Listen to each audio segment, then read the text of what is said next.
Comparing a PLC versus an Arduino is a tricky subject. And now that there is industrial Arduino platforms like Productivity Open, it has become even more challenging. To say one is better than the other is just not honest. Both platforms have their advantages and disadvantages, and which one is better is really based upon the developer's preference or the environment that it'll be implemented in. PLCs have been in the industrial world for decades and has added many basic processes that come pre-installed in the CPU that make setting it up and maintaining it more user-friendly.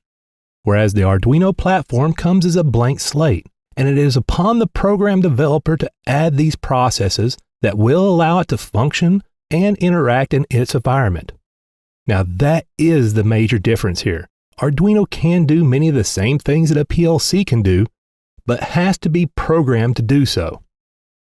Some of the differences in Arduino will not be apparent to the typical PLC user. Here are 7 things that you should be aware of and find the best method to overcome as you move your Arduino project into the industrial PLC world. First, and this is a big one for most typical PLC users, there is not a way to get connected to an Arduino microcontroller and download the current project that resides inside the Arduino. On Arduino, only the machine code for the processor is stored on the Arduino microcontroller.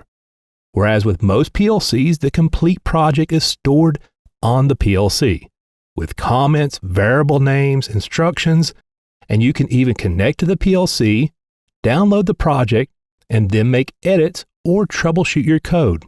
This difference introduces a few challenges when using an Arduino. If you're using an Arduino, make sure that you always keep a known, current copy of the project saved and on site at all times. If this saved copy is lost, there is not a way to recover it directly from the Arduino microcontroller. And since you cannot connect with the Arduino and see which project version is running, it is advisable to incorporate version control into your project. Some other best practices are labeling project source code with a version number and/or date code, and then programming this information to be seen from the debug monitor or other means of communication. Now, for some of you OEMs, the fact that you cannot suck the project out of an Arduino may be a positive, as this will help in protecting your intellectual property. Next, there is not runtime edits with Arduino. With most PLCs today, you can make some changes to your process without having to stop your project and load the new update. This is very handy if you need to make a small tweak to your system without having to stop production for that change.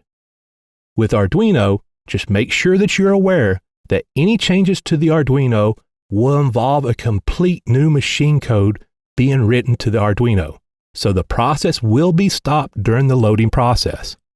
Next is that the Arduino does not have a true data view or monitoring like there is in a PLC.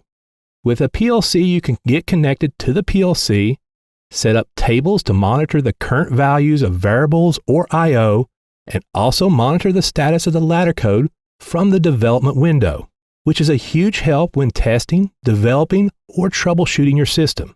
These tools are all part of the PLC and do not require any extra code being developed to do so.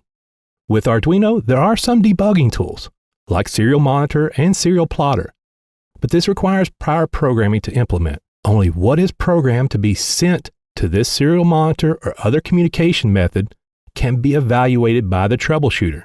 When developing your Arduino project, make sure to implement fault recovery into your project. That will help the technician troubleshoot this process later.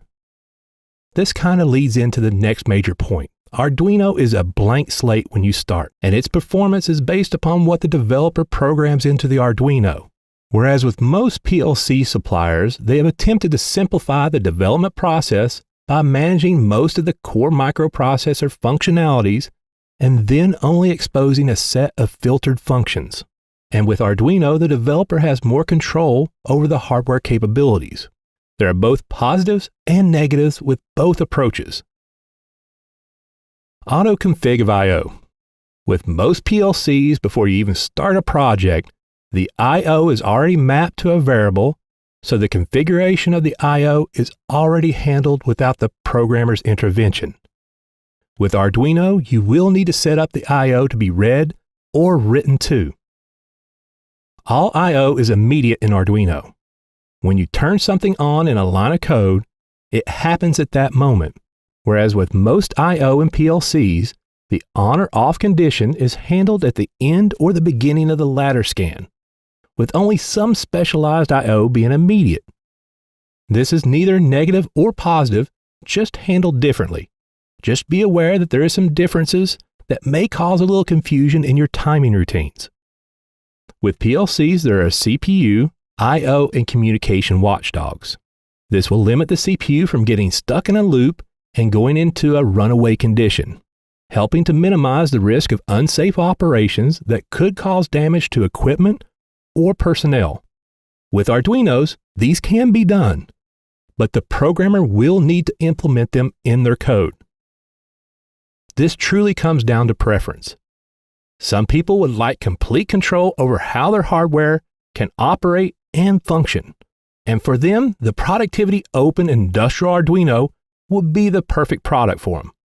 Or maybe that type of control is not necessary for your project. You just need the robust embedded operations of a PLC and get your system running. For you, the PLC is the best bet. The great thing here is that Automation Direct has both options for you. So once again, Automation Direct has the products and solutions for you. If you have any questions or comments, we would love to hear from you. If you want to see more on the Productivity Open product line, select here. To see more on the Productivity PLC line, select here. And make sure to subscribe to our YouTube channel to keep up to date with all of our products and solutions.